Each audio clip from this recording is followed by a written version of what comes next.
Welcome to episode 258 of the DFO Rundown.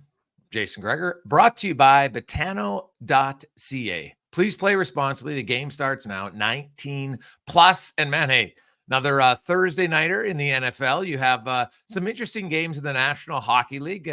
The Jets are playing great. The Oilers suddenly have won some games. Who do you like in that one? And many more. Whatever you like, play it at Betano.ca. As we welcome in Frank Saravalli. As I see the Eagles helmet, they don't lose right now. So that'd be a team you might want to bet at Betano to win because they are rolling. Frankie, how you doing? They got a big one on Sunday against the San Francisco 49ers. Yeah. Maybe the game of the year. We'll see. Oh. I'm going to need you to take off your hat. Let's get a little view on the camera here. But it looks awful. Like, it's, look at that. It's terrible. I've seen your show. I tune into your show every day just to check out, is he wearing a hat or not? And I think it's a little bit of a violation. If you lose the bet, at least on air, you should have to, go without a hat. But I wear in public, if you're out with your family, whatever it might be, like, you feel free. But it feels a bit like a violation to make the bet and then wear a hat all the time. Well, I only wore a hat on Monday this week. I didn't wear a hat yesterday or Tuesday. But I have a headset on. So when I have the headset on, which I need, you can't really see it as much. Eventually, but it is starting to pop out the sides more. The sprouts are looking terrible. So it's. I also like that you've got the beard going at the same time. Maybe it just kind of blends in. Well, that's part of I had the beard. I had the beard before, but yeah, trust me, it won't be shading. I'm going to grow it out as long as I can. So hopefully that's a distraction. Yeah, you're getting close though. You're getting closer to 5 wins in a row. No, see, that's the problem. Like Connor Halley, my producer, when he threw that bone out after the fact, I was like, oh, that's great. But all it is, it's like a kick to the nuts because we know what's going to happen. They'll win 4 and then they'll lose the 5th one. And then you just start over and you're just like, well, now I had hope for no reason. So, but you still have to go 3 months anyway. Yeah, I know. But hey, trust me, Frank, 3 months instead of 6 months. That sounds like I've never been to jail. Get out of jail free card. Oh my God. I could just imagine if all of a sudden you had a reduced sentence, you'd just feel like, a breath of fresh air. So yeah, the hope is there, but I'm very skeptical of a 5-game winning streak at any point. So I'm not. They're going to win 5 in a row. They're going to win 8 or 10 in a row at some point. Well, the way Connor McDavid's playing, yeah, they might. McDavid is absolutely. It's amazing, Frank, to watch a player who's as dominant as McDavid is, that even he, because once he scored that goal in Florida on a one-timer, it was like the next shift he was shot out of a cannon. And confidence is a factor even for the greatest player on the planet. I also think injury has been a factor. Depending on who you talk to, people think McDavid has been somewhere around 50% the last few weeks. At 50, that's a pretty small number. And look, you and I were at the Heritage Classic. We stood there on the glass and watched him in practice. And I'm like, man, he's moving so well.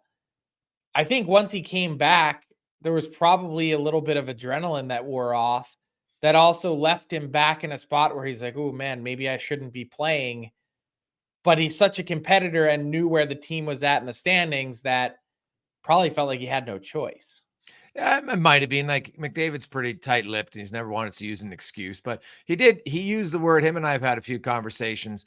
He's going into the Canadian Walk of Fame this weekend, and we were talking about that and some other things. And, he's mentioned confidence a few times without being asked. And so, because you saw him, there was times where he was just mishandling the puck and making passes that he normally makes in his sleep. So, that obviously helps when, I don't care what your team is, when you have a player who gets 12 points in 3 games, your odds of winning are going to increase significantly. So, the Oilers, they got to figure out their goaltending, but there's lots of other, there's other interesting storylines around the league, Frank.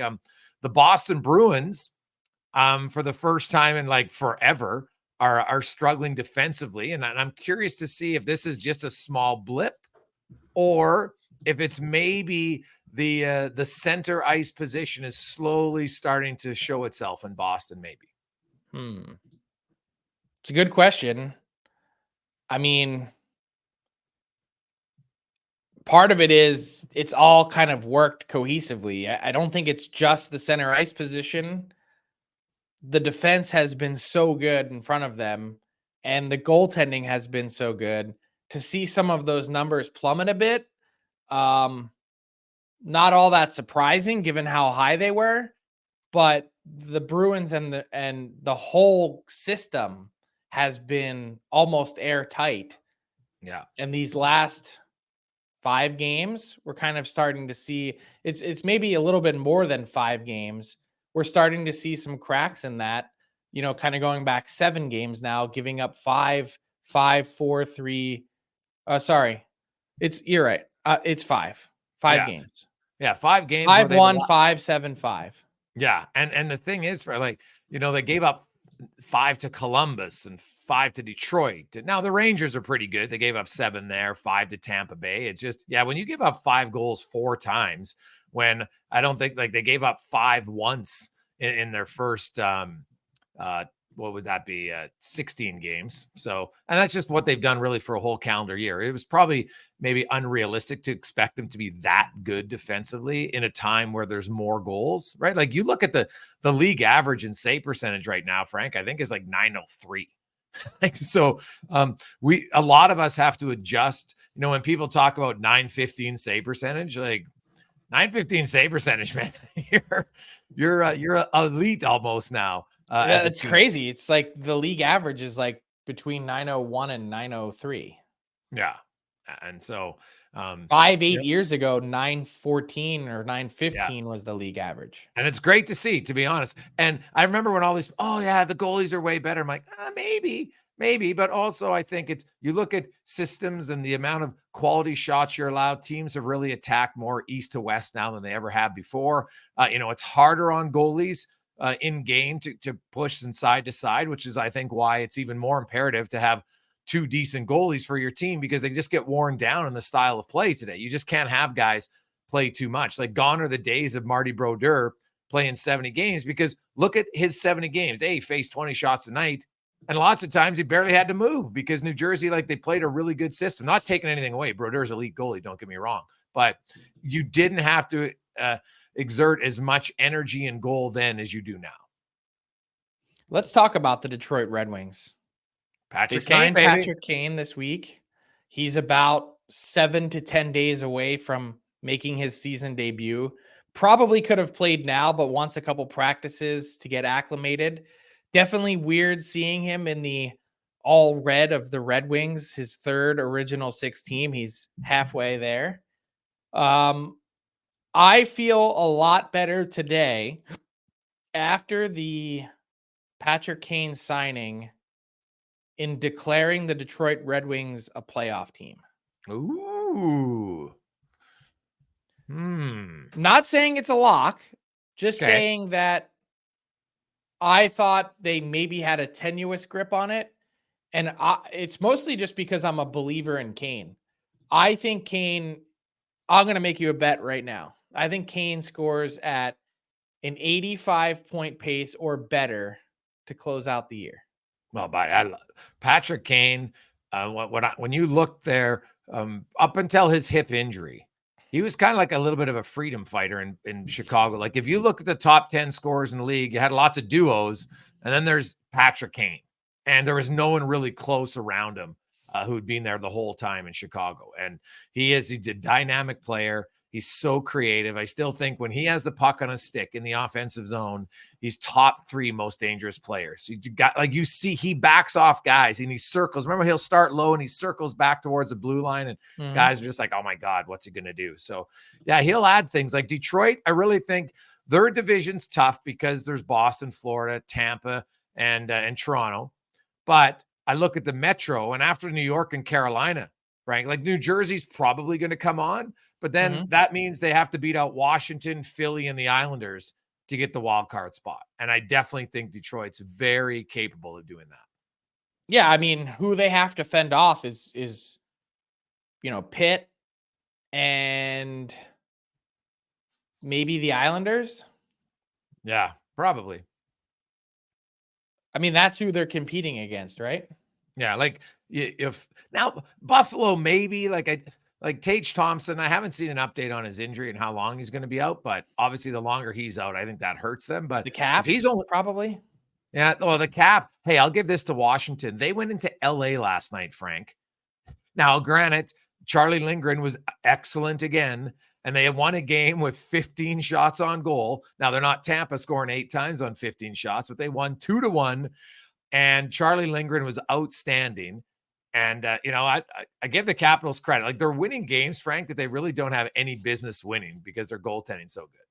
Yeah. It's to go back to Kane for a second. Like I don't know if you heard his interview on TNT, but I thought it was really interesting that he couldn't get Detroit out of his mind. Like he said, every time I'd meet with another team or think about going to another place, he said Detroit was always in his heart.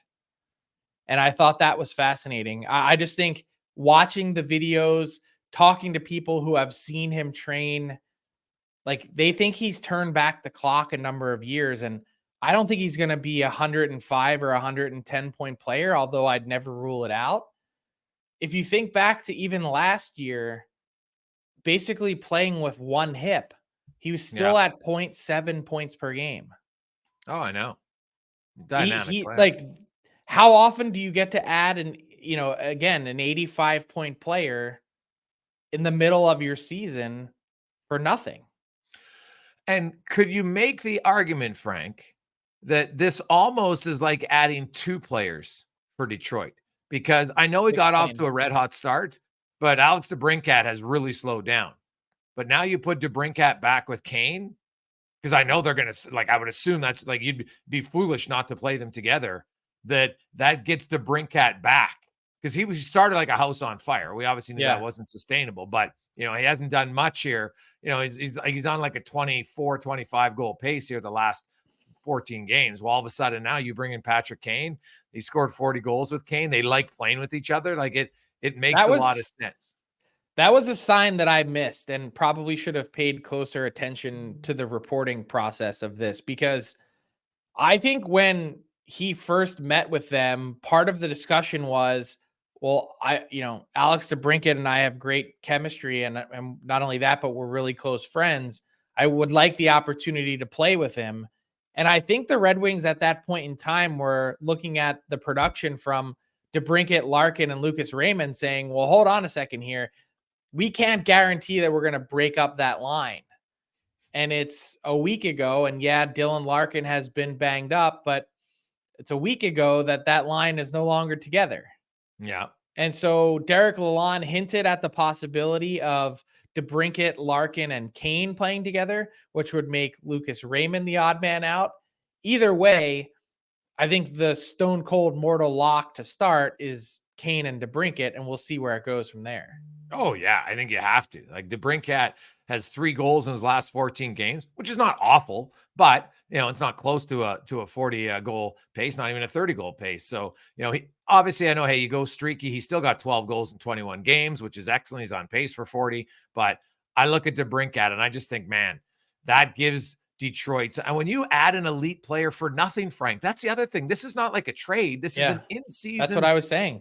Here we go. He rounds out their top 6. Like, yeah. Now, no offense to Michael Rasmussen, the big guy who's come on at times, but you bump him down a notch or a line, and all of a sudden things just look different. No, I still think this is a fascinating bet for Kane. Like, for me, I don't know what exactly his thought process was in terms of, the Red Wings check a lot of boxes, right? It's close to Chicago where he makes his home. The DeBrincat connection, Steve Yzerman courting him, Derek Lalonde, he really liked his strategy and X's and O's. Like, all of that's there. But I still think his best chance to win a Stanley Cup this year was in Florida. And to play with Alexander Barkov, that was their pitch, was like, come play with Sasha Barkov, one of the few players on the planet who can think the game like you. That would be pretty enticing, be hard to pass up. And it's in Florida. And then the other one that I think a lot of people have wondered about, that I think hearing Kane talk and say that Detroit was in his heart, maybe less of a factor, but what if Buffalo and Detroit were switched in the standings? Would he feel different about Buffalo today than he did? Well, they're only 3 points apart, right?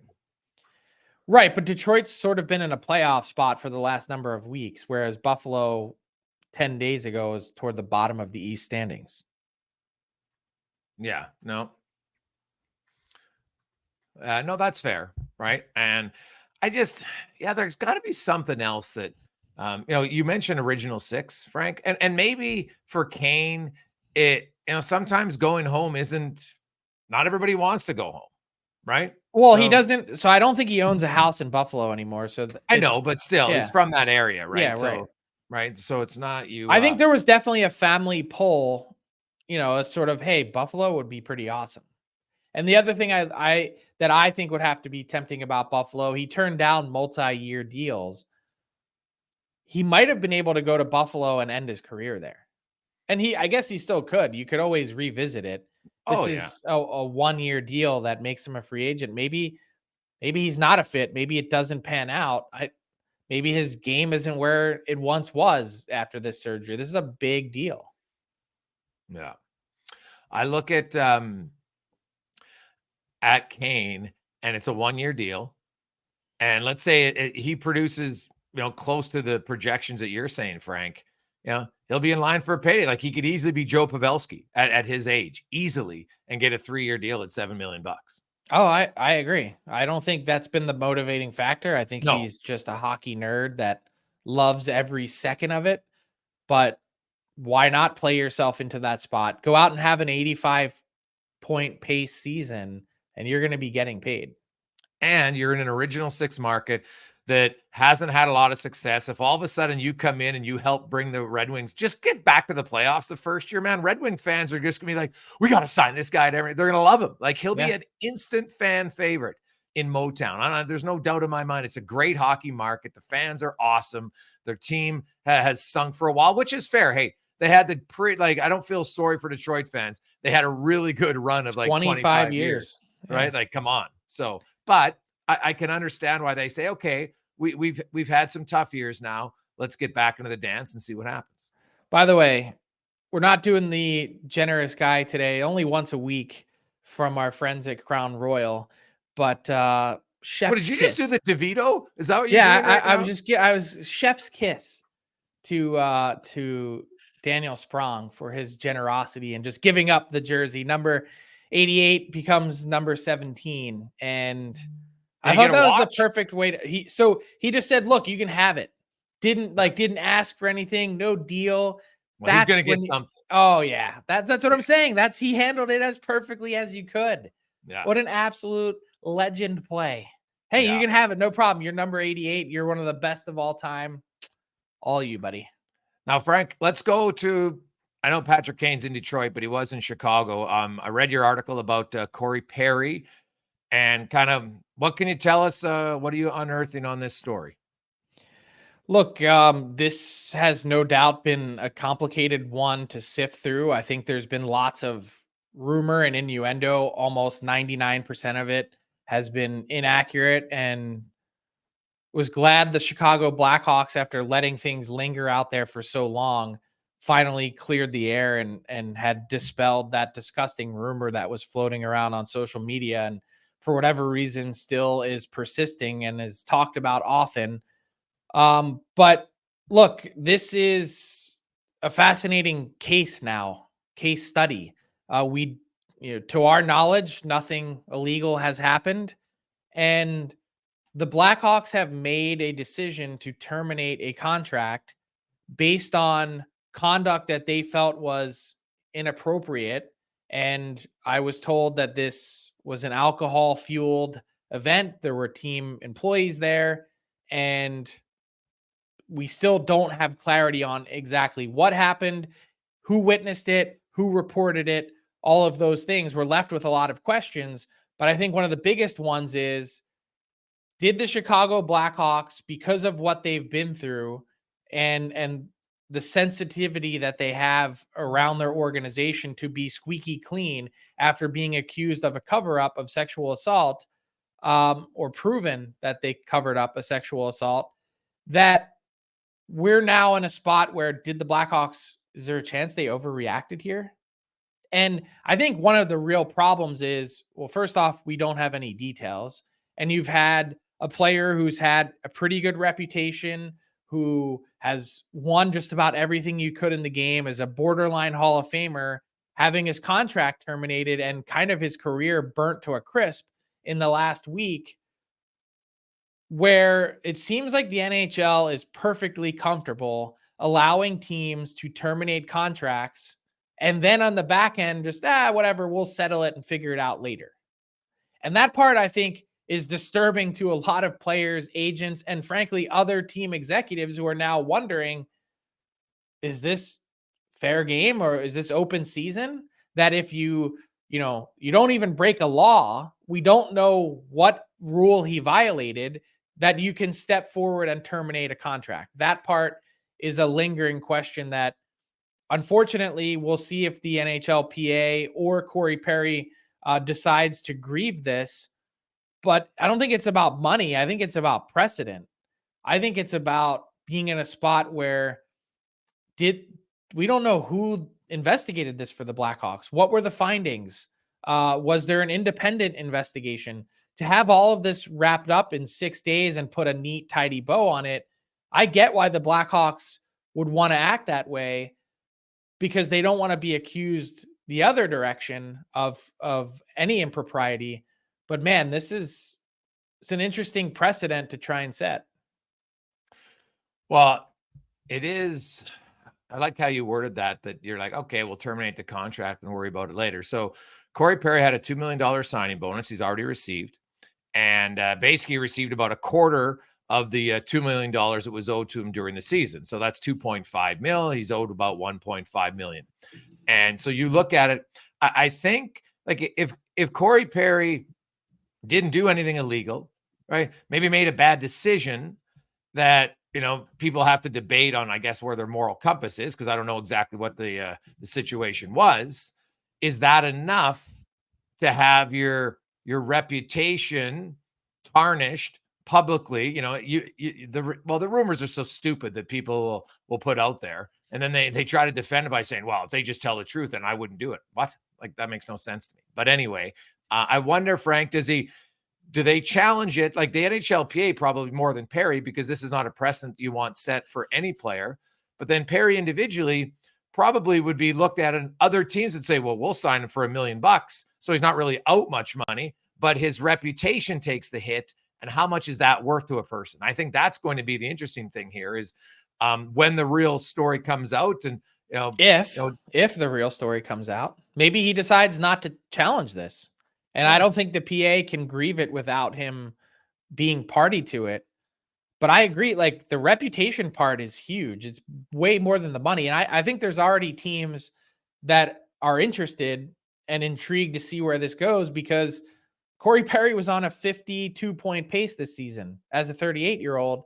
And obviously the experience he has going to how many Stanley Cup finals in a row? Are you winning a Stanley Cup, a Hart Trophy, Olympic gold medals? Like, he's got quite the resume. And now this is lingering. And I mean, think about it this way. We've already had a team terminate a contract of a player, the Los Angeles Kings, with Mike Richards, after he was charged for crossing the border with controlled substances. That was an illegal thing. And they terminated the contract and still lost because they had to settle, pay cap recapture penalties, and Mike Richards is getting $10.5 million being paid out through 2032.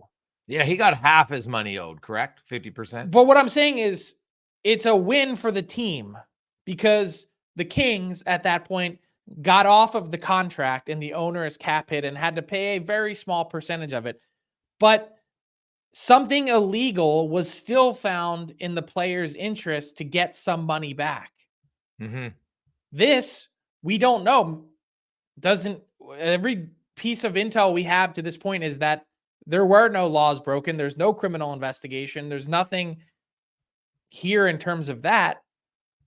To then make the leap and then terminate that contract, like, that's the real question. You can't unring the bell. There's, like, what we're saying is there's no chance Corey Perry's going back to Chicago. We know that. But is it okay to just terminate and then, oh yeah, we'll figure it out later? That's what I think the NHLPA should be guarding against, is teams shouldn't have the ability to do that. No, that's fair. Like part of what got Evander Kane his termination in San Jose was not just the suspension that he got from the NHL for the fake vaccination card submission. It was also that he didn't report when he was supposed to in the AHL. And Yes. failure to report is another way you can have your contract terminated. So even that, though, Evander Kane still got money from the Sharks. Mm-hmm. He was basically made whole from what he got from the Oilers on his new deal and then the settlement from the Sharks. So he didn't actually lose any money. But should the Sharks have been able to get out of his contract and cap hit and only pay 50 cents on the dollar? Well, and you bring up the good point. Like Corey Perry, he's only owed 1.5 mil. Like these other guys wrote $20 million, right? So, when he's you've made $100 million in his career, I can guarantee you if this goes forward, it's not about money. Yeah, no, I agree with you. And that's where it comes down to. And I could understand because the one thing you have really is your reputation, right? Like money, anything else. And sadly, people will try to rip apart your reputation without even knowing the facts, which I think is what has occurred here, right? And not even for Perry, for other people that were innocent bystanders, not even involved in it, which is awful.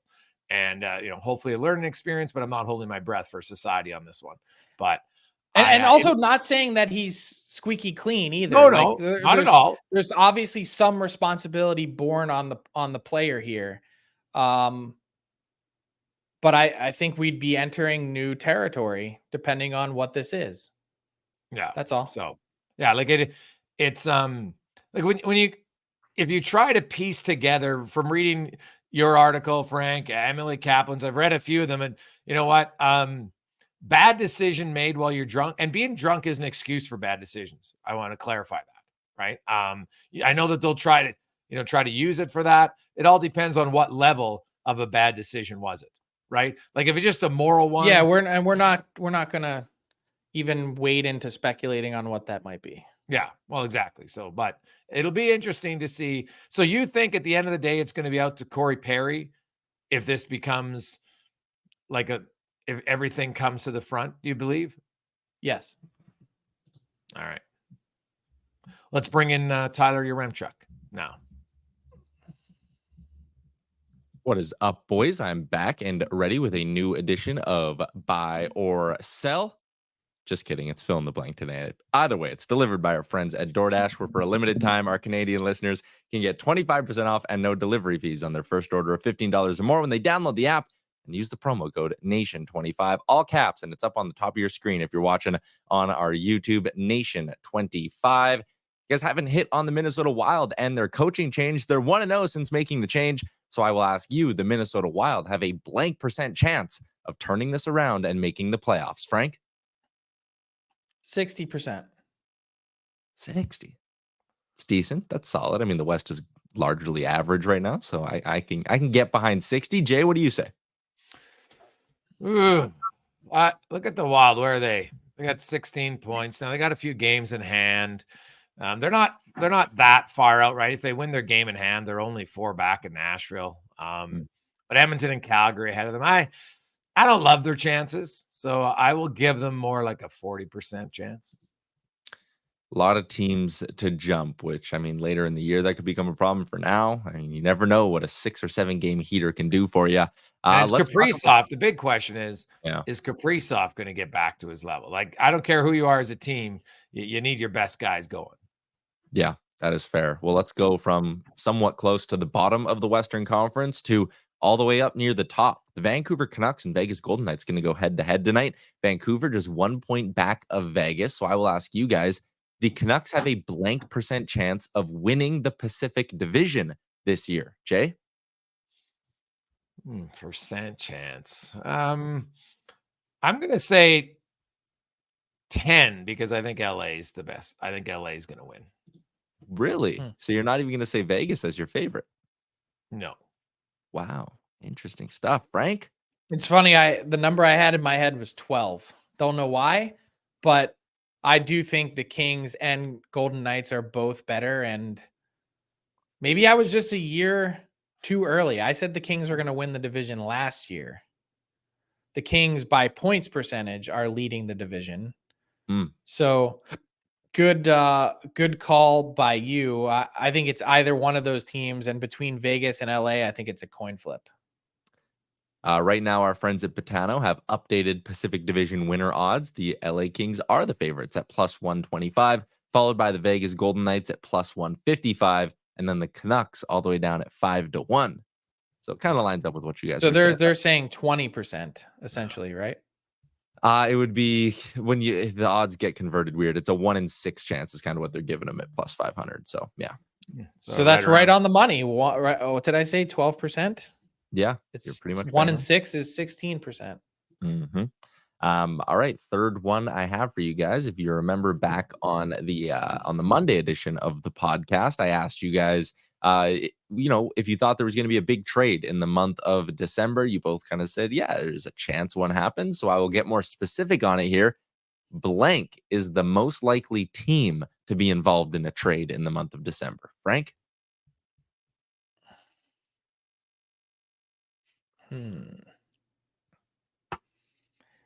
The smart money would be on Calgary just because of the pieces they have and the pending UFAs.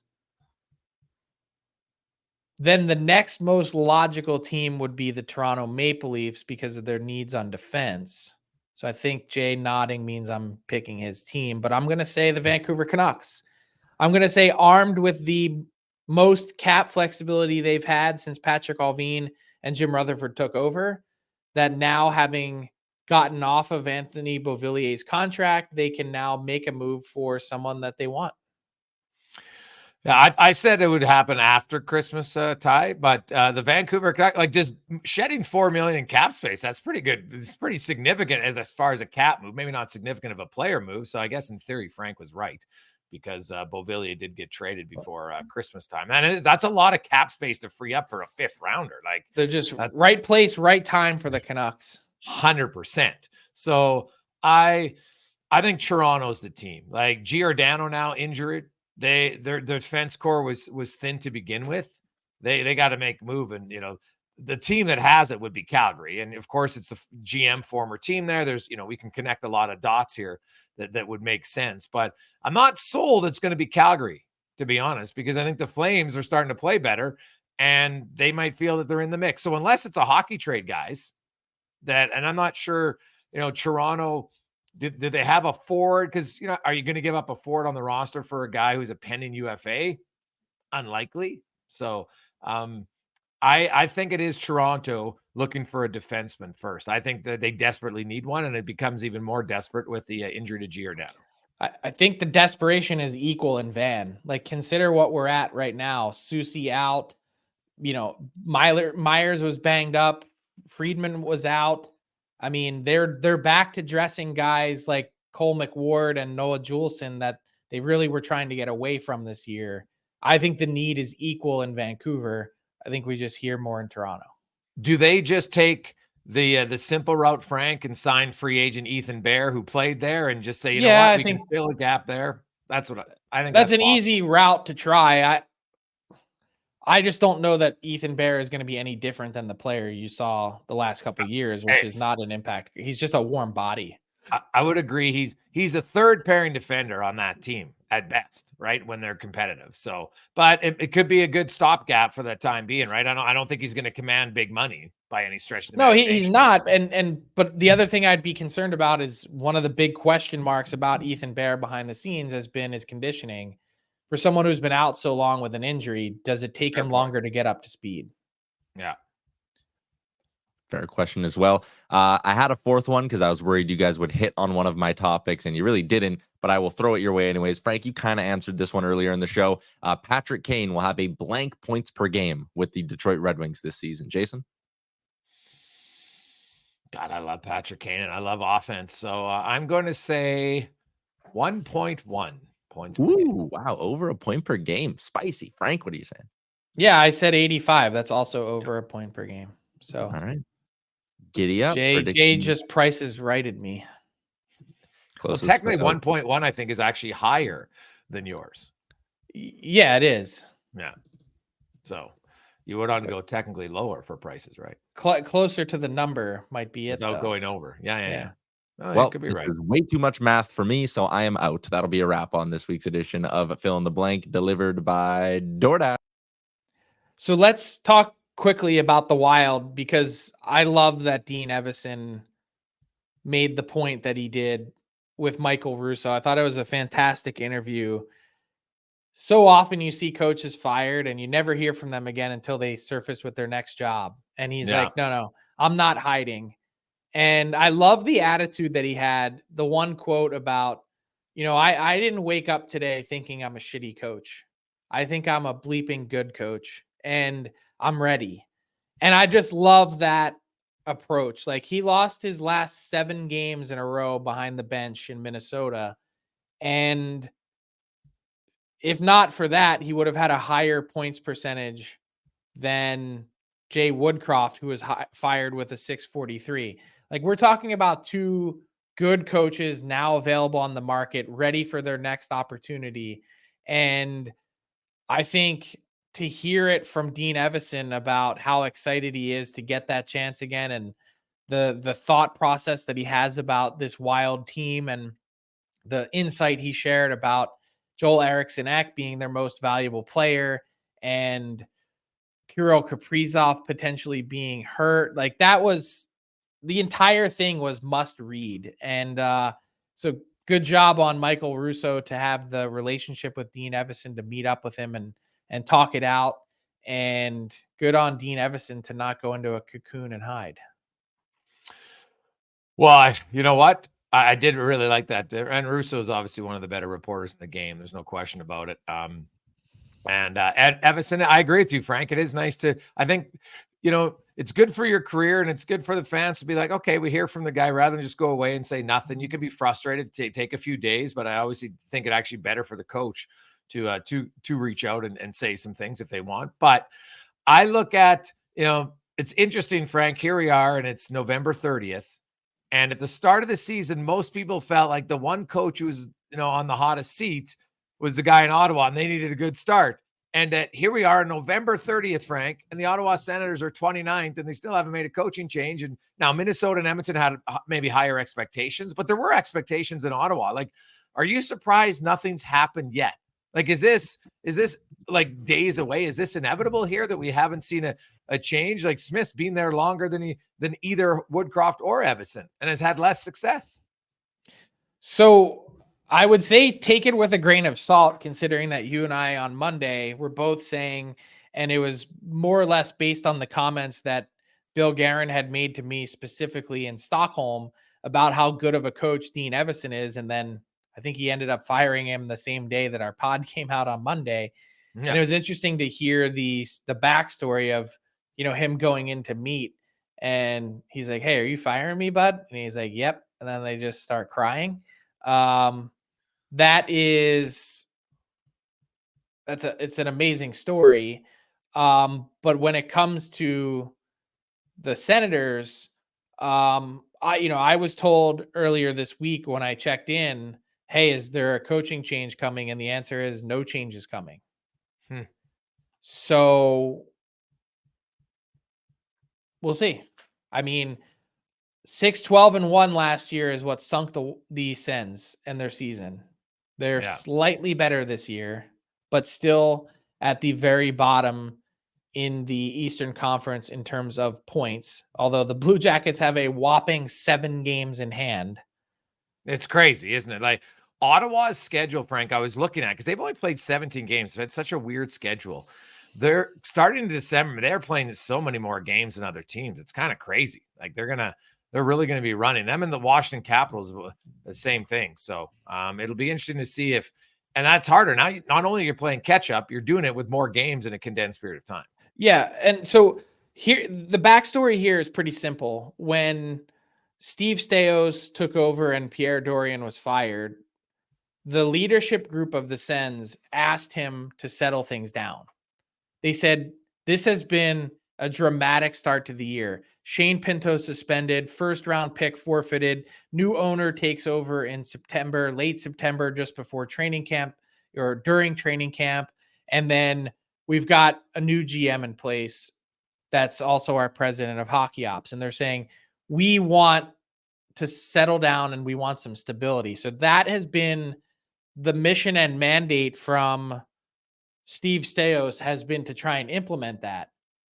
Now, on the other hand, you could take a step back and say that because the fan base seems to be calling for DJ Smith's head, because you and I are talking about it on a podcast, because this has continued to dominate the sort of coaching hot seat conversation, that from a pure stability standpoint, maybe the best way to get stability is to eliminate the noise and move on. But they seem committed after 300 and some games behind the Sens bench, second most in team history, that DJ Smith should continue. And I'm not absolving him by any stretch of the imagination, but there should also be a focus and onus and attention placed on the players, because we've gotten a lot of lip service from them about 100%. how this year is going to be different and how it's not DJ Smith's fault. Well, then whose fault is it? You can work hard. And I like how that's been sort of that has emanated from the Sens front offices. Well, like, they've never quit on DJ Smith and they've given us an honest effort every night. That's the baseline to me in the NHL. You show up with a lunch pail and you put your hard hat on and you go to work. And they are quite literally, as we saw this week, between the Sens and Panthers, in the fight. But cut down on bad mistakes and careless mistakes and start producing. So I personally think the attention should be shifted a bit, since they're asking for it, right to the players. There is some validity. Hey, the players are the ones who play the game. And I think they're still not a very sound defensive team, Frank. And when there's only so many systems you can play. That's just a fact, right? So you can maybe blame the structure, the coaching staff, whatever. I do wonder sometimes, does the message get stale? Is it not being communicated properly? How are you? Because they haven't taken any steps forward this year. You can argue they've taken a step back as a group. I think that's probably more of an accurate portrayal on what's happening in Ottawa. And so there is a lot of onus on the players for sure. And maybe that's what they're doing, is they're just saying, hey, it'd be easy to fire the coach, but you guys got to play better, or at least play more committed first. We'll see. But I wonder if that ship sailed, right? Like when you're losing all the time and you have the same voice, Frank, I just think it becomes Groundhog Day. That doesn't matter what's said. What's the excuse for the Red Wings being head and shoulders above you? What's the excuse for the Montreal Canadiens being ahead of you? There's the Philadelphia Flyers, like, there's a whole list of teams that you could look at and say, even just in the East, the Sens have drastically underperformed. Yeah. I think the Sens have a better roster construction than a lot of those teams, and yet they have no results to speak of. And that part is tough. Yeah, it's totally valid. Frankie, before we go, just to remind everybody to go to dailyfaceoff.com and get in on the Wendy's Survivor Pool. Wendy's is letting you win real food with your fantasy teams this year with the Daily Face-Off Survivor Pool, rewarding you with weekly prizes and their new limited edition chicken strips and French toast sticks. Woo-hoo. Sometimes the best teammates are the ones you'd least expect. So sign up today for the Daily Face-Off Survival Pool. You can win weekly prizes. And of course, at the end, you could win $5,000 in cash from Wendy's. Sign up at the Wendy's app or dailyfaceoff.com. How you doing, Frank? Better this week? No, I got slaughtered on the first night. Tim Stützle, 1 assist. That's all you needed. 1 assist, Timmy Stu. He's got 17 in 17 games. Nope. No dice for me, but I'll tell you what, though. I do want to take a chicken strip and put it with a French toast stick. Of course. And in my car while I'm driving, get one of those syrup cups. And dip it in? Oh, yeah. It's like the poor man's chicken and waffles. I've never had chicken and waffles. Is that a thing in the my States? God, you're missing out. Yeah, it's a Southern thing. Really? Fried chicken. Breakfast? Is it Yeah, breakfast? it's or a dinner? brunch. It's a brunch It's a thing. brunch. Okay. Fried chicken, a big piece of fried chicken, and a waffle. Slather up the waffle in butter and throw some syrup on there. And do you put the chicken on top of the waffle or just beside and you cut it together? Either one. Oh. I like syrup. I like chicken. I like waffles. So, although I'll admit, I'm much more of a French toast fan. I find waffles you eat a lot, but you don't get filled. I don't know why. I find French toast and pancakes way better than waffles. I love French toast sticks. Crispy, delicious, easy to handle, no knife or fork required. Yeah, I've never had one of those either. So, like, I love French toast, but I've never had a French toast stick. I might have to stop in a Wendy's. Oh to try man, it was like that was a breakfast staple for me growing up. Come downstairs before school, throw a couple French toast sticks in the microwave from the freezer. On your way, buddy. So what, French toast sticks are like, they come in a bag in the freezer and you just put them in the toaster? Oh yeah. 100%. But we never had those in Canada, or at least I never. You definitely have those.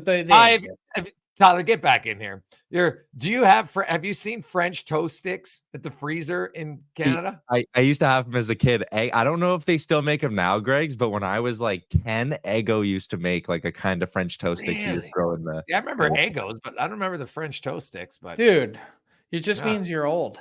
That clearly. So yeah, like back in the day for me, Frank, we just made homemade French toast. That's kind of how it was. So it's too bad. All right. We'll talk to you guys. Have a great weekend. We'll see you on Monday. Thank you for watching the DFO Rundown. Hit the subscribe button to never miss a show. And for more, visit dailyfaceoff.com.